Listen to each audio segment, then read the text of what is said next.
제11대 대통령 선거가 8일 앞으로 다가왔습니다. 이재명, 김문수 대선 후보는 이번 대선의 최대 승부처로 꼽히는 경기 남부 지역을 나란히 돌며 수도권 표심 잡기에 나섰습니다. 국민의힘은 개혁신당의 단일화 조건을 제시해달라며 막판 협상을 제안했습니다. 이 후보는 단일화에 선을 긋고 완조 의지를 분명히 했습니다. 민주당은 대법관 100명 증언과 비법조인 대법관 임명 법안을 처리하기로 했습니다. 국민의힘 김문수 대선 후보는 당연한 결정이라며 발상 자체가 방탄이라고 비판했습니다. 정치권 이슈에 대해 정당의 입인 대변인에게 직접 들어보는 여의도 스피커. 사전투표가 사흘 앞으로 다가왔습니다. 굳히기냐, 뒤집기냐, 맹추격이냐. 선거 막판 각 진영에서 판세를 좌우할 승부수로 준비하고 있는 전략은 무엇인지 알아봅니다.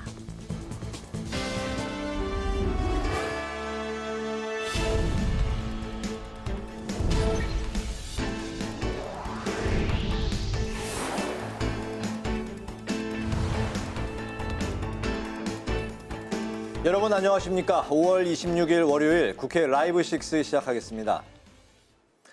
대선을 8일 앞두고 수도권 표심 잡기가 한창인 가운데 이재명 더불어민주당 후보는 수원과 용인 등 경기 동남부에서 유세를 이어갔습니다. 특히 공식 선거운동 이후 처음으로 대학가를 찾아 청년층 표심 잡기에도 나섰습니다. 김동희 기자입니다.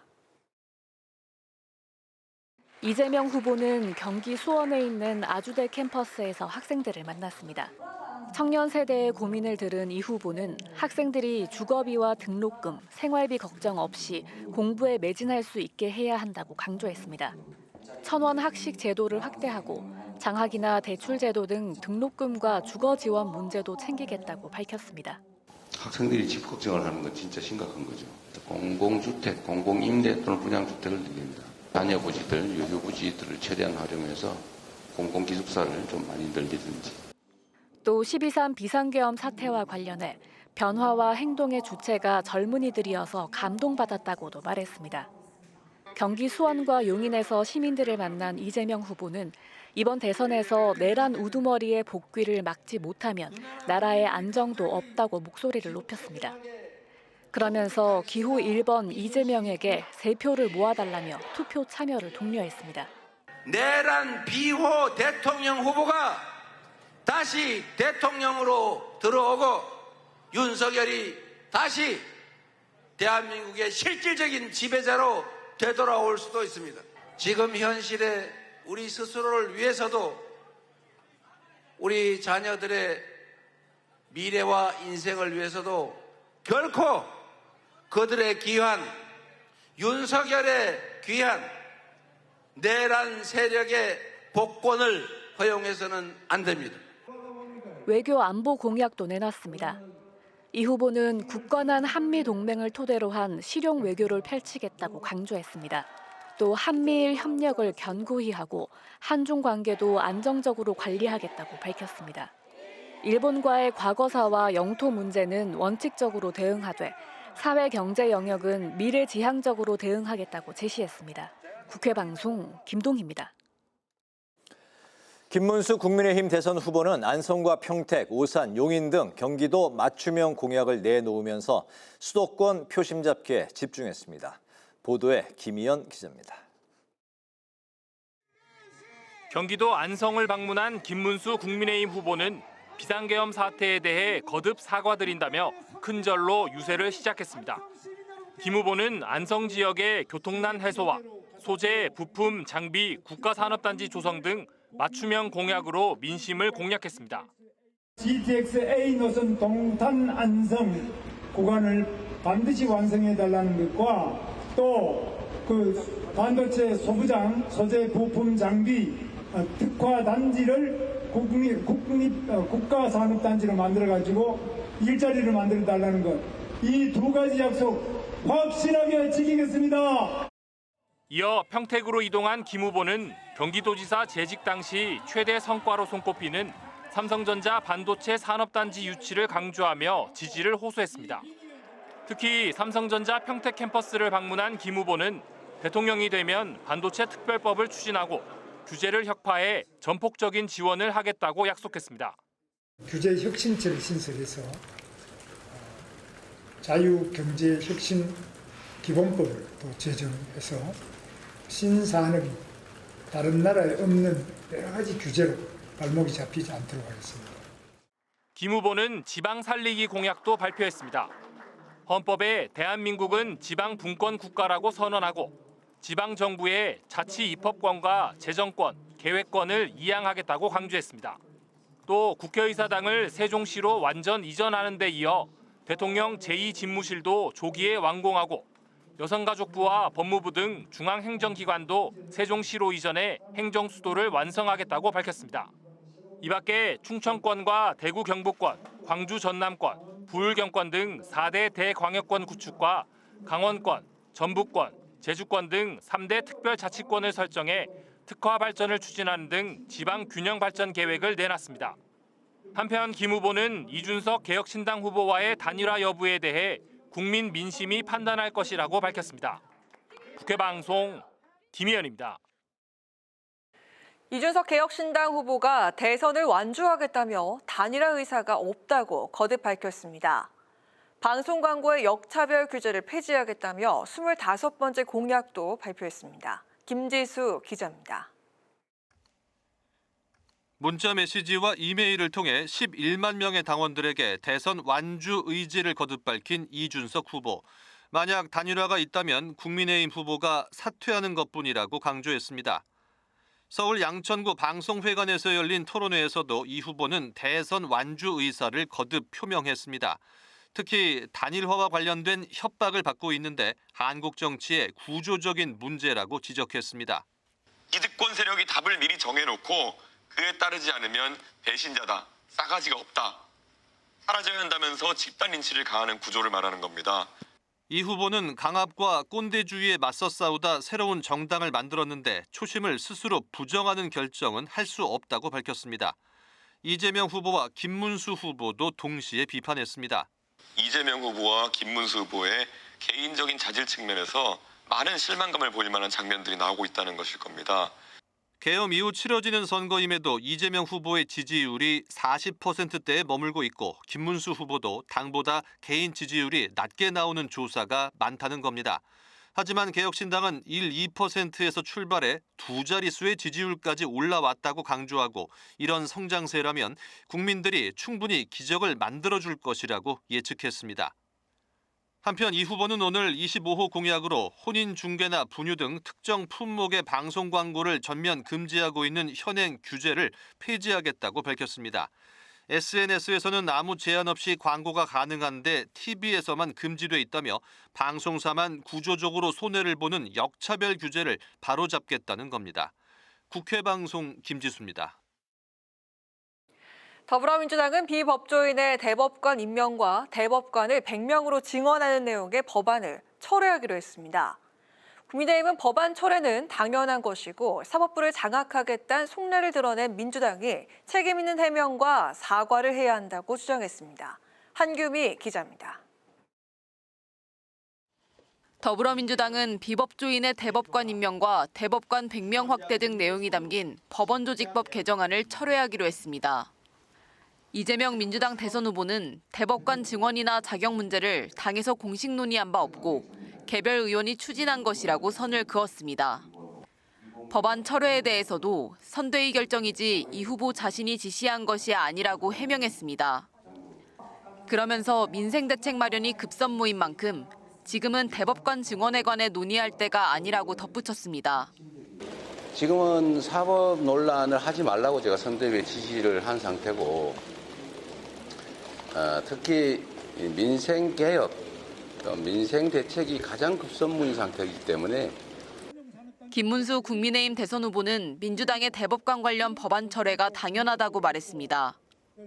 김 후보는 법안의 발상 자체가 독재적이고 삼권 분립을 무시한 태도라고 지적하고 이재명 후보가 윤석열 전 대통령 이상의 반성을 해야 한다고 주장했습니다.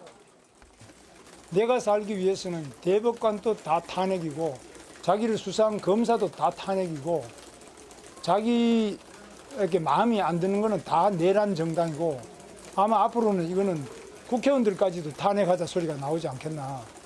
권성동 국민의힘 원내대표는 대선을 앞둔 시점에서 민주당이 사법부 장악 비판을 피하기 위해 대법관 관련 법안 추진을 철회한 것이라고 주장했습니다. 권 원내대표는 이재명 후보가 대선에서 당선되면 법안을 다시 추진할 것이라고 우려했습니다. 국회방송 한규미입니다.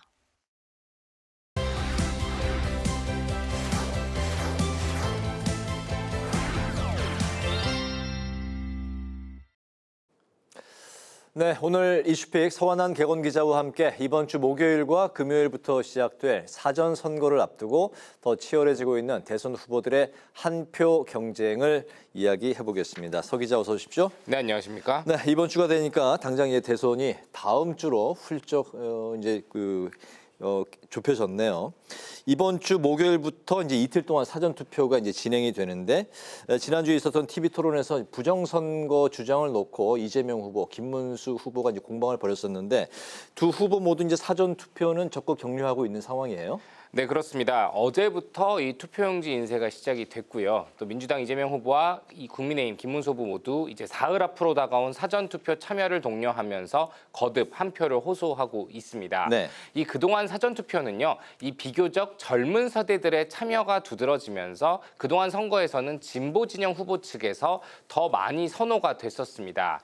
하지만 최근에 이 김문수 후보의 지지율 격차가 줄어들고 있다는 우려가 나오고 있는 이재명 후보 거듭 이 사전 투표를 확실하게 많이 해서 필승해달라라면서 지지자들의 투표 참여를 독려하고 있는 게 눈에 띕니다. 네. 이 윤 전 대통령의 비상계엄의 명분이기도 했던 부정선거 의혹 주장 탓에 이 사전 투표를 기피하는 분위기가 보수 진영 또 보수 지지자들 사이에서 퍼지고 있는 점도 의식을 한 듯 이 김문수 후보 역시 걱정 마시고 이 사전 투표에 참여해달라. 저도 사전 투표에 참여하겠다라고 거듭 강조하고 있습니다.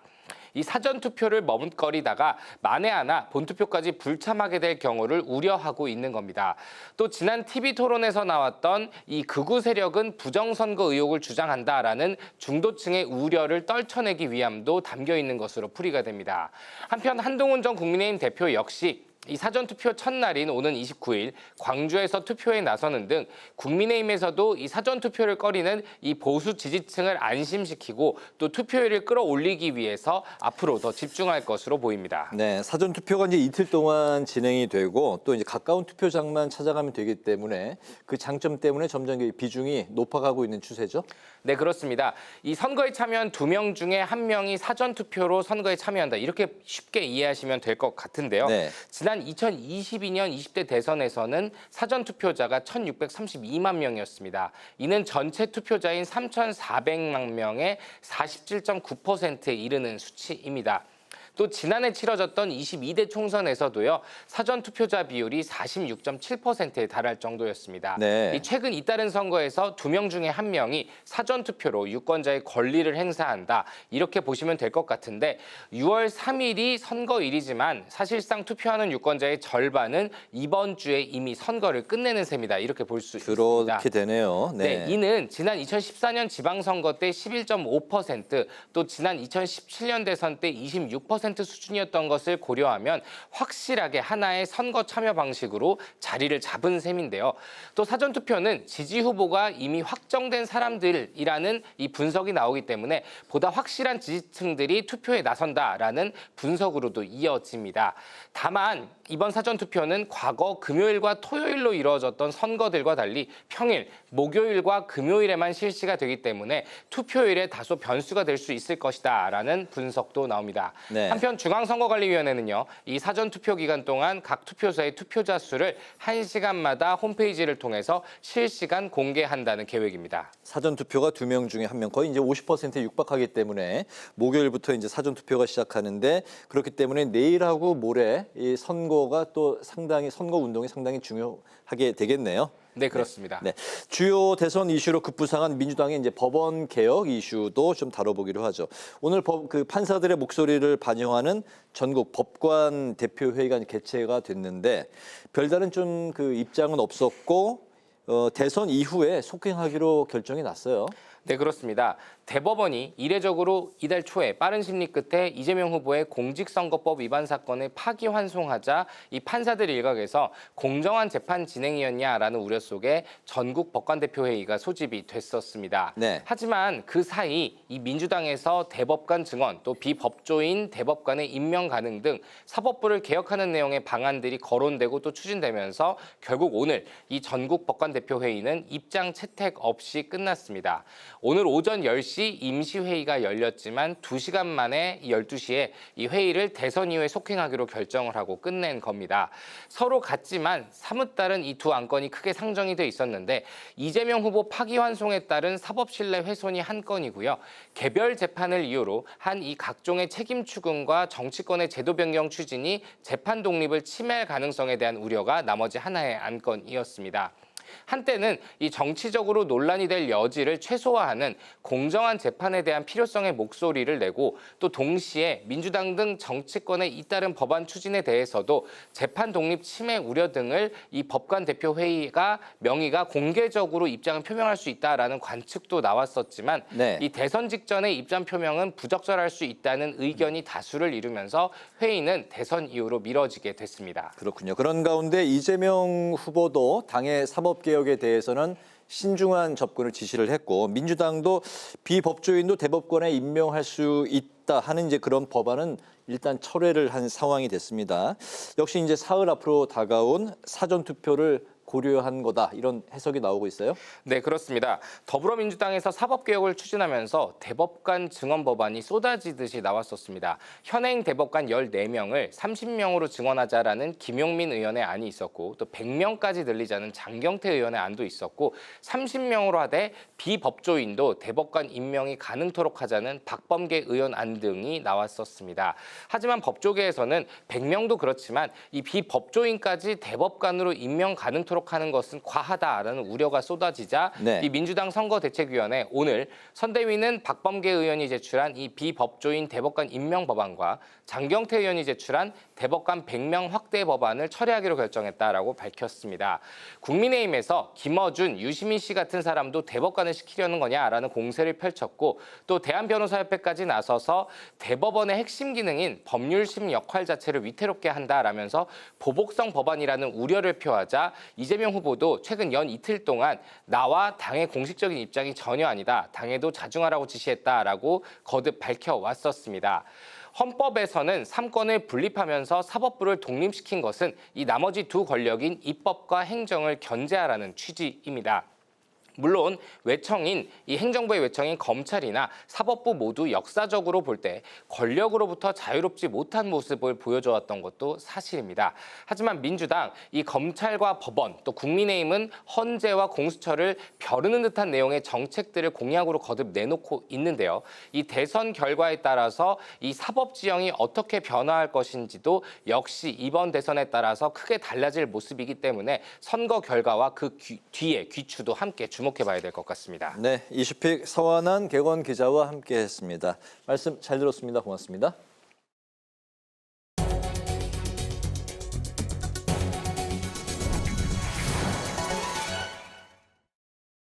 우원식 국회의장이 지난 주말 에스토니아와 라트비아, 리투아니아 등 발트 3국 공식 방문길에 올랐습니다.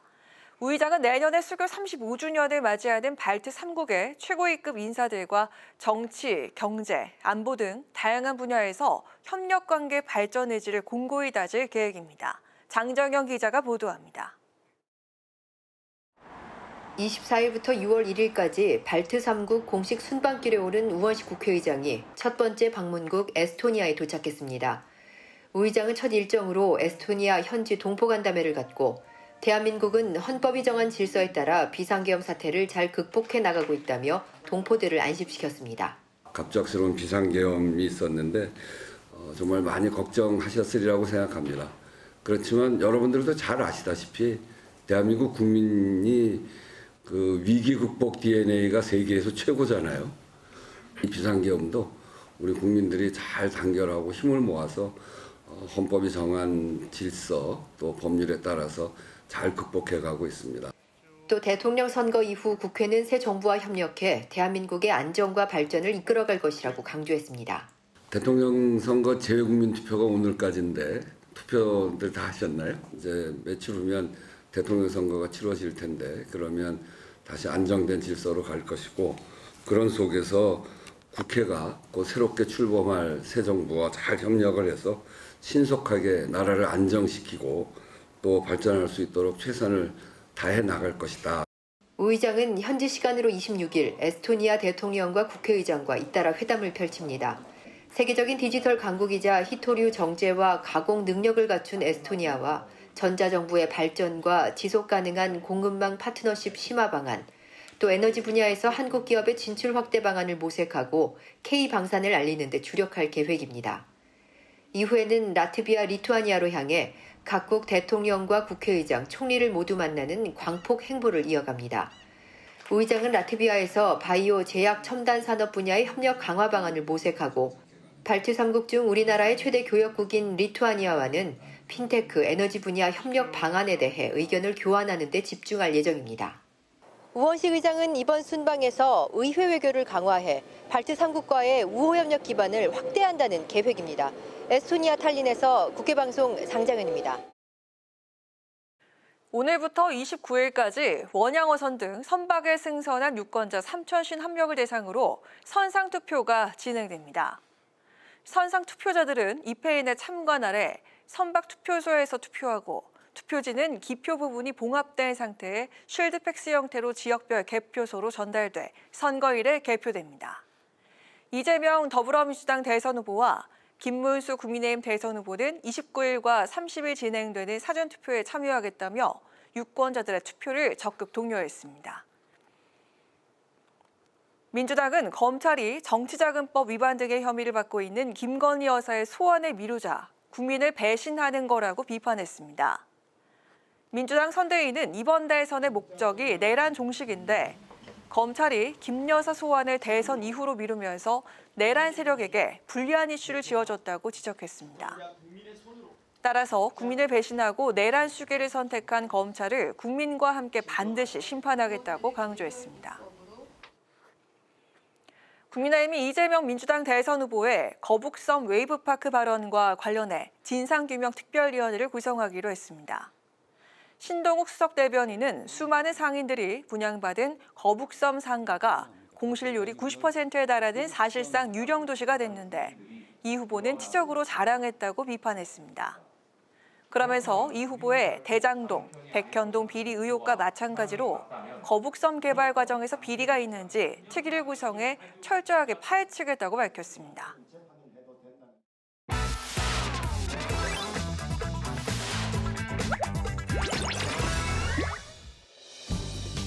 (5월 26일) 강아랑이 전해주는 정치권의 뜨거운 말말말 강아랑의 정치랑입니다.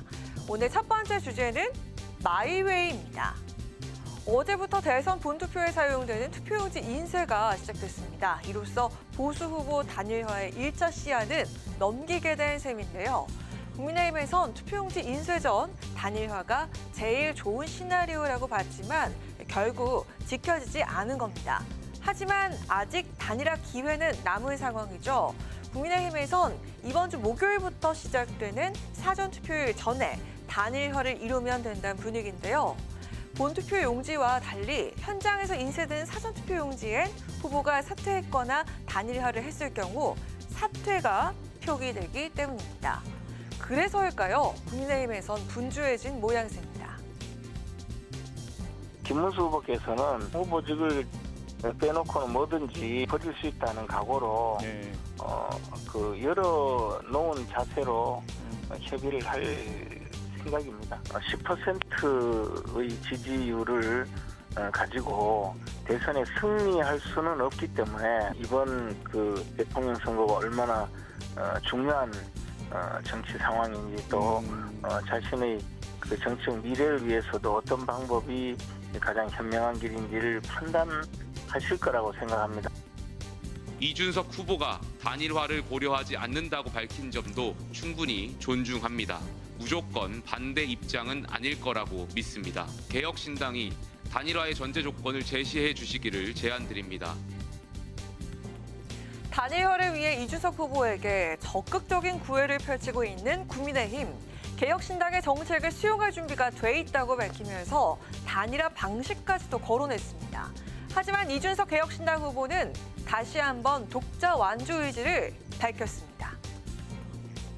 냉정하게 말씀드리지만 저희는 단일화에 관심 없고 정말 김문수 후보가 이재명을 걷는 것이 제일 중요하다 그렇게 생각하면 확실하시고 들립니다. 개혁신당의 지지세를 흡수하고 싶고 본인 후보 사퇴하지 않겠다는 그런 마음속에서 계속 이런 제안을 하시려고 하는 거 아닙니까? 저희는 그렇게 생각합니다.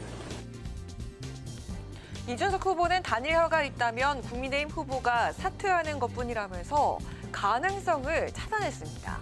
그러면서 일부 국민의힘 의원들이 단일화를 위해 적반하장식 위협을 하고 있다면서 불쾌감을 드러내기도 했습니다. 국민의힘의 적극적인 구애에도 마이웨이를 선언하며 완주 의지를 드러낸 이 후보. 단일화를 향한 두 후보의 차이가 극명한 만큼 갈 길은 멀어 보입니다. 극적인 보수 후보 단일화가 이뤄질 수 있을까요? 이어서 오늘 두 번째 주제는 당당히 공개 지지입니다. 21대 대통령 선거가 일주일 앞으로 다가온 가운데 유명 연예인과 문화예술계 인사들이 주요 후보들을 공개적으로 지지하고 나서면서 관심을 끌고 있습니다. 지난달엔 이 후보를 지지하는 연예인들이 국회에 모였습니다. 우리는 이재명을 대통령이라는 도구로 쓰고자 한다. 다가오는 대선은 단순히 한 명의 대통령을 뽑는 선거가 아니다. 이는 대한민국 국민의 머슴이자 도구이며 플랫폼 역할을 할 사람을 뽑는 선거이다. 변영주 영화감독은 대선을 앞두고 개인 SNS에 이재명 후보의 선거 포스터를 올리면서 공개적으로 지지를 표명했습니다. 이런가 하면 배우 박혁건 씨는 이 후보의 제주도 유세에 참석하면서 밥줄이 끊겨도 이 후보를 지지하겠다고 강조했습니다. 김문수 국민의힘 후보를 지지한다고 밝힌 연예인들도 있습니다.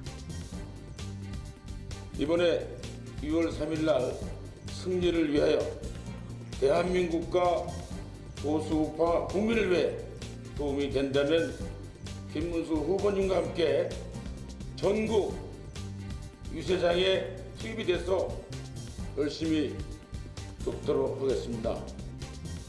개인적인 친분은 없지만 그가 당신이 살아온 삶의 궤적을 보니까 야, 정치인도 우리나라에 이렇게 존경받을 만한 분이 있구나라는 스스로의 어떤 그 자각, 깨달음으로 직접 제가 도움을 드리고자 왔고요.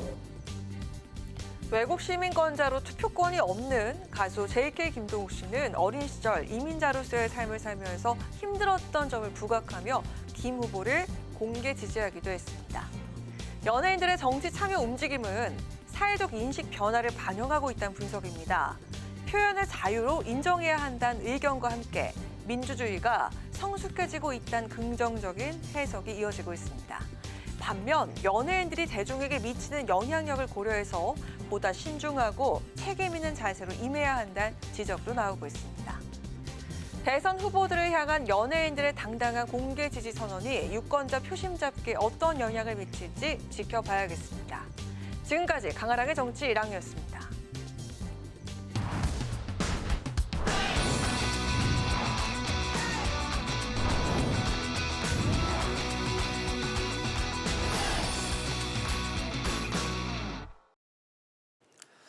네, 정치권의 가장 뜨거운 이슈에 대한 입장을 양당 대변인에게 직접 들어봅니다. 여의도 스피커 박경미 더불어민주당 대변인, 호준석 국민의힘 대변인 두 분과 함께합니다. 어서 오십시오. 반갑습니다.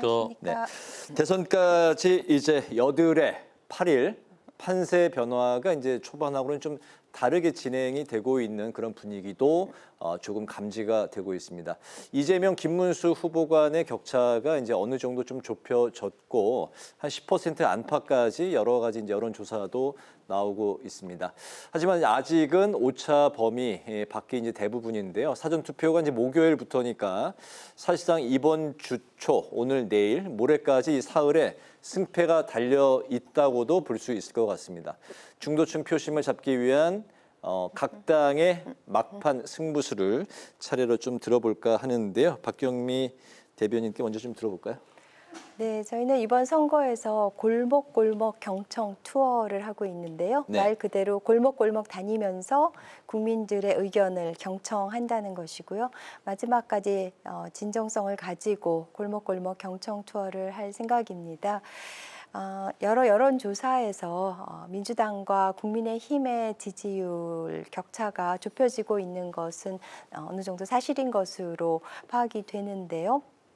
네. 국민의힘이 자중질환을 겪다가 지금 이제 빠르게 정비를 하고 있고 또 보수층의 결집이 일어나면서 나타나는 현상으로 보입니다.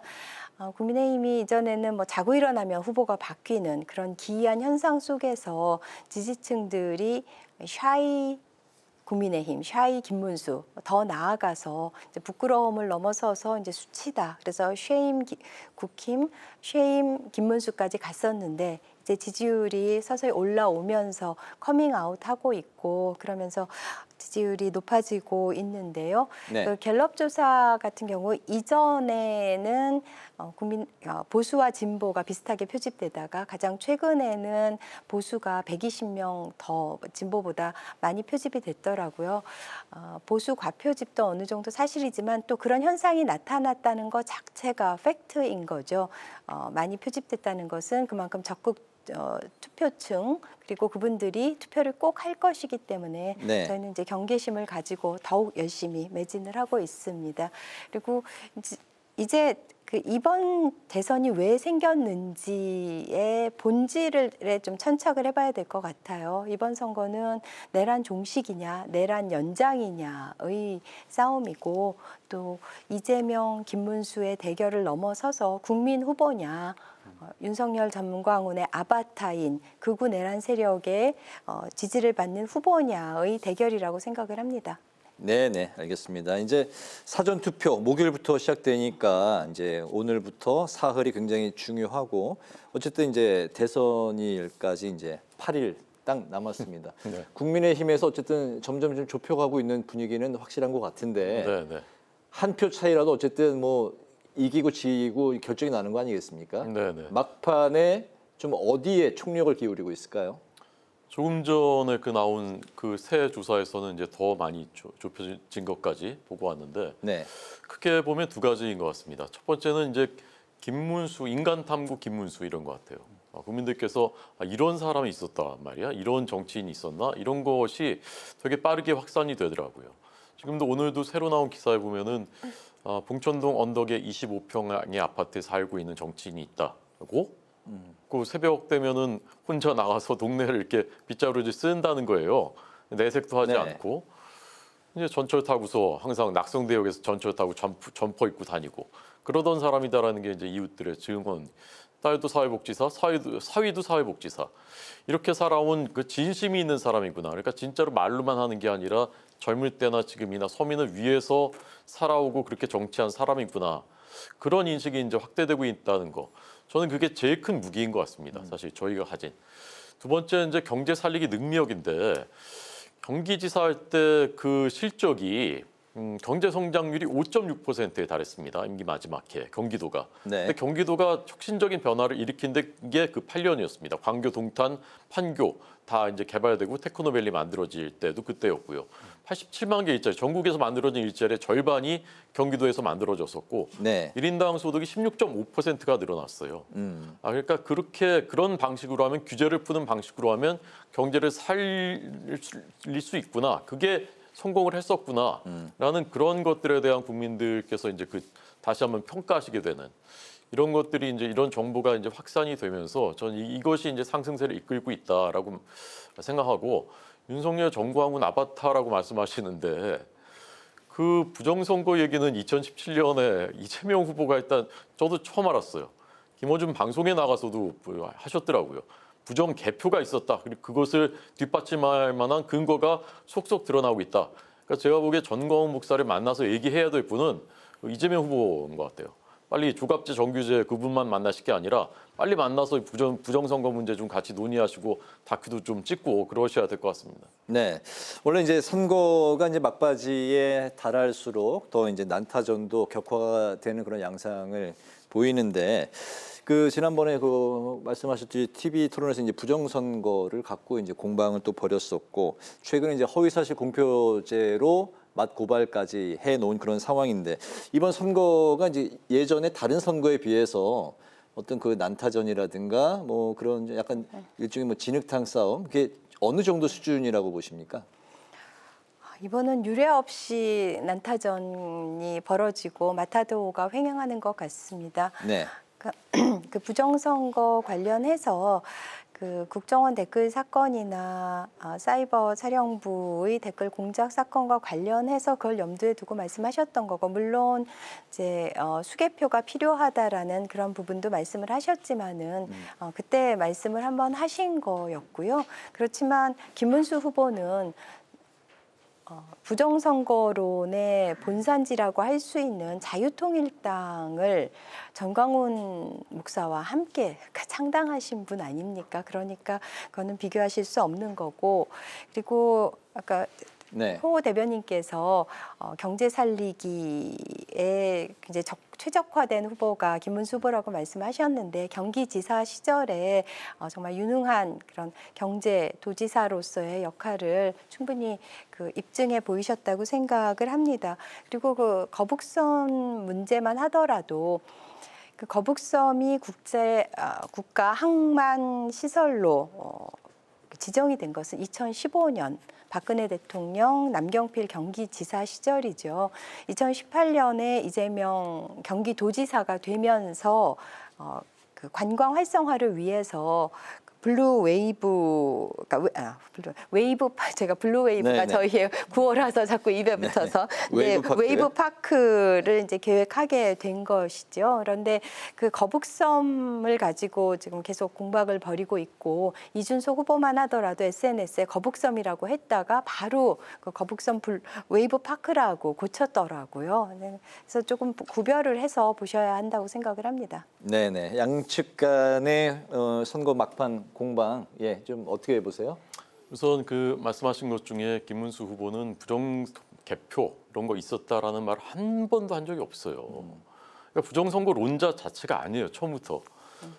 그리고 그 거북선 문제는요, 저는 들으면서 이제 이재명 후보는 좀 다른 세계에 사시는 것 같은 경제관이 전혀 다른 경제관을 갖고 계신 것 같아요.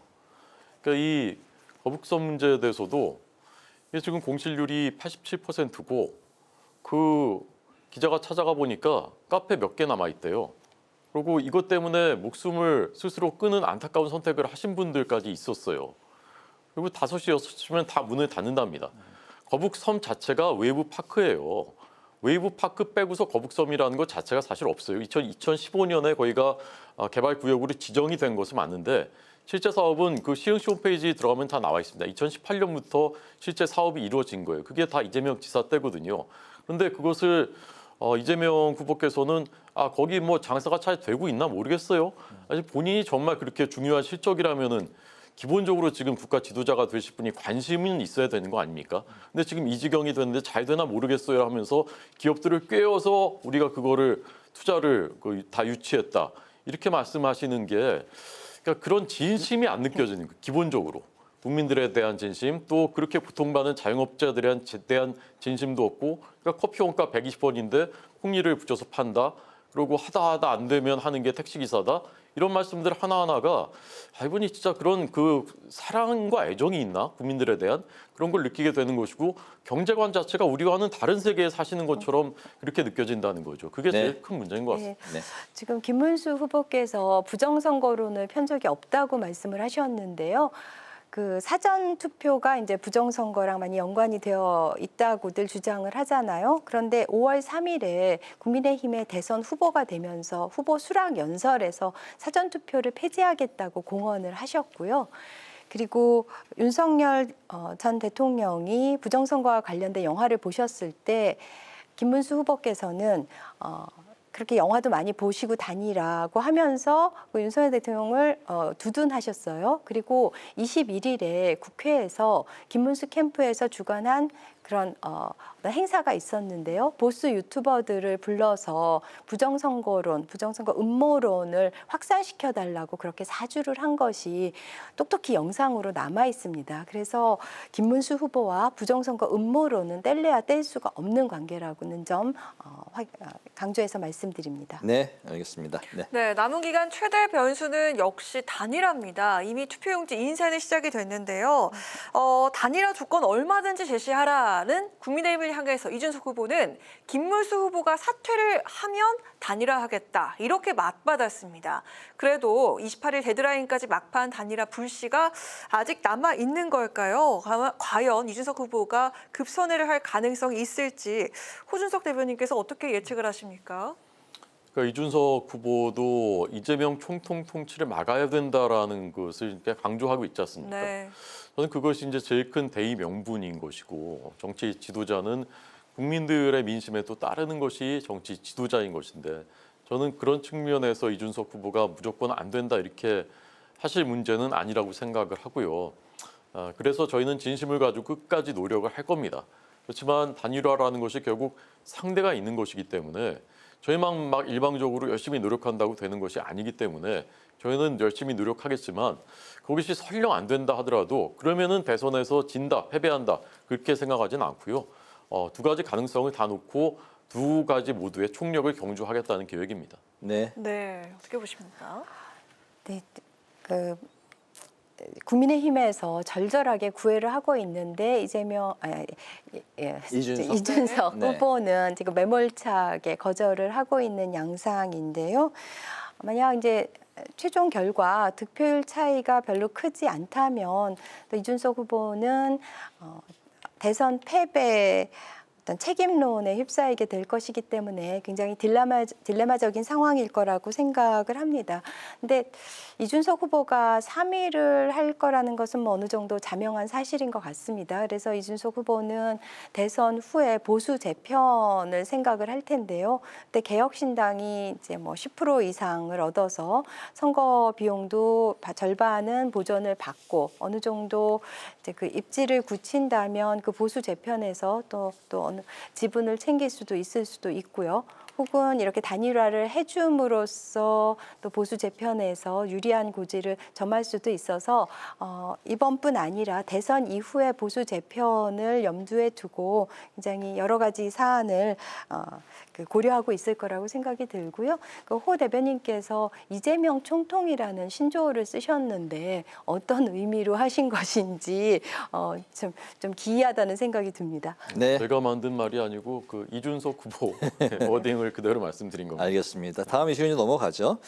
이번 주 목요일부터 사전 투표가 시작이 되는데 전체 이제 투표율의 50%에 육박할 정도로 비중이 점점 커지고 있고 이제는 어느 특정 진영에 유리하다 이런 이제 공식도 사라졌는데 과연 이제 이번에 사전 투표율과 전체 판세에 좀 이게 과연 어떤 좀 이어지는 어떤 그 변수가 될 수 있을지 사전 투표율을 좀 두 분은 어떻게 해석을 하고 계실까요?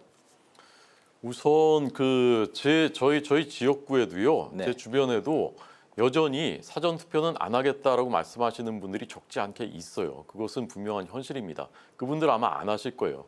그렇지만 김문수 후보는 사전 투표 하겠다고 밝혔습니다. 네. 그러니까 김문수 후보가 아까 박 대변인 말씀하신 그 사전 투표에 대한 문제 제기는 여전히 국민들이 이렇게 의혹을 갖고 못 믿고 있는 분들이 있는데 그것은 해소할 수 있도록 노력을 해야 된다라는 그런 제기인 것이지 사전 투표에 부정이 있었다라고 그런 언급은 한 번도 한 적이 없습니다. 과거에 재검표에 직접 꽤 오래 전에 재검표를 직접 참관한 다음에 이것은 말이 안 되는 주장이다라고 직접 말한 적도 있다라고 합니다.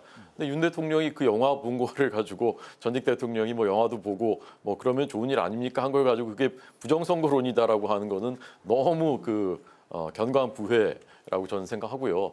어쨌건 사전 투표는 저는 거기에 부정선거 개인적으로 전혀 동의하지 않습니다. 그러나 그렇게 생각하는 분들이 많다라는 것은 현실입니다. 그래서 이것을 어떻게 개선할 것인가 아니면 우리처럼 투표일이 휴일로 지정돼 있음에도 불구하고 사전 투표제라는 것이 꼭 필요한가? 미국은 대선이 휴일이 아니에요. 미국은 선거 날이 휴일이 아니더라고요. 그래서 사전에 이제 우편 투표 같은 것도 제도가 있는 거거든요.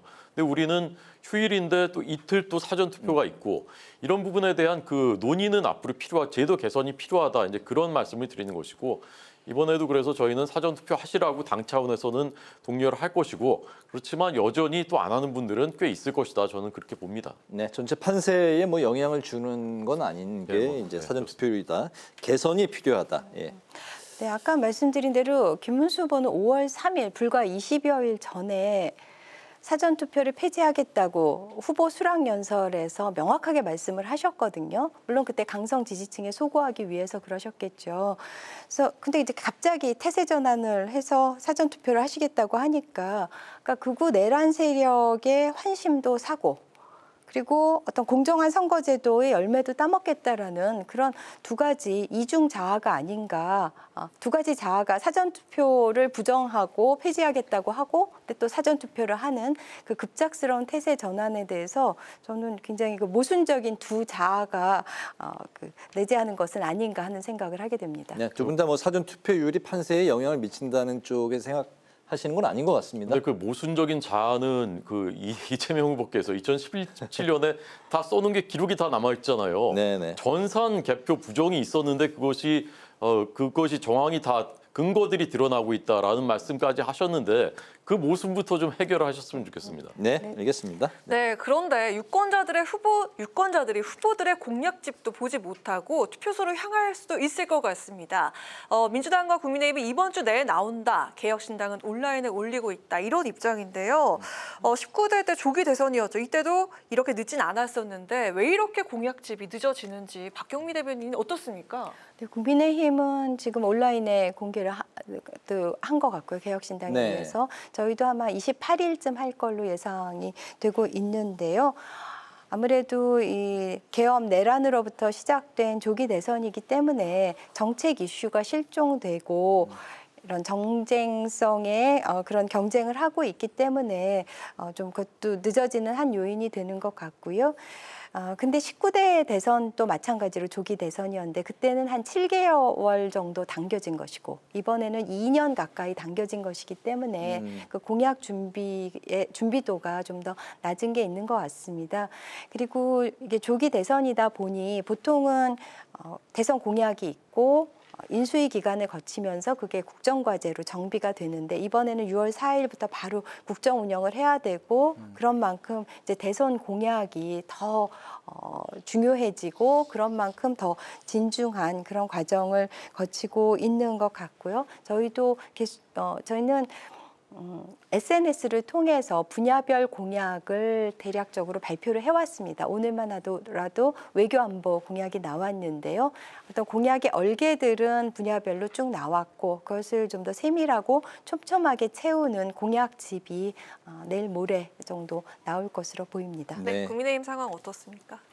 근데 저희는 후보가 진짜 늦게 결정됐지만 민주당은 사실 3년 전부터 결정이 됐고 몇 달 전부터도 뭐 대선 기획단 이런 조직 다 꾸려졌다는 그 뉴스를 다 들었었는데 왜 이렇게 공약집이 늦어지는가?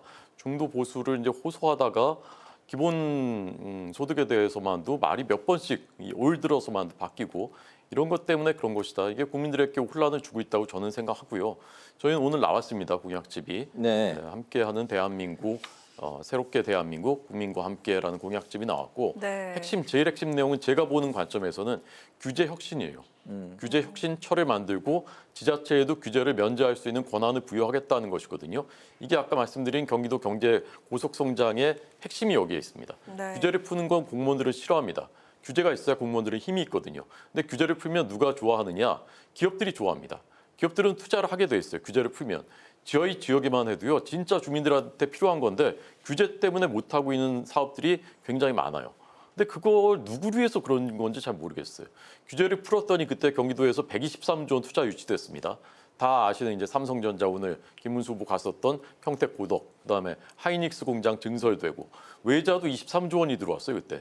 그랬더니 아까 말씀드린 대로 87만 개 일자리가 만들어졌고요. 그렇게 되니까 경제 성장률이 5.6%까지 달한 겁니다. 아까 이재명 지사 경기도 시절에 잘했다고 하셨는데 임기 두 번째에 2.3%까지 떨어졌어요. 경기도 경기연구원의 통계 말씀드리는 겁니다. 그래서 규제를 풀면 이렇게 경제가 선순환하고 고속 성장했다라는 것을 그때 이미 우리가 실험을 해본 거죠.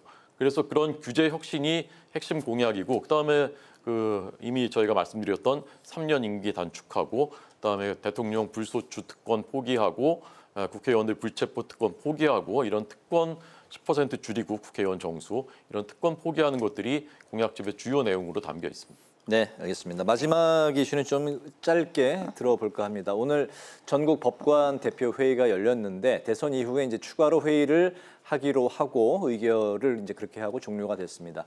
민주당은 대법관 100명 증원 또 비법조인의 대법관 임명 법안은 철회한다고 밝혔는데 어쨌든 사법부의 중립성, 독립성 논란이 대선 이후에는 좀 어떻게 전개가 될지 마지막으로 좀 들어보겠습니다. 네, 그 대법관 14명 체제는 2007년에 정비가 됐고 네. 그 이후 계속 그 대법관의 수를 늘려야 된다는 공감대는 있었죠.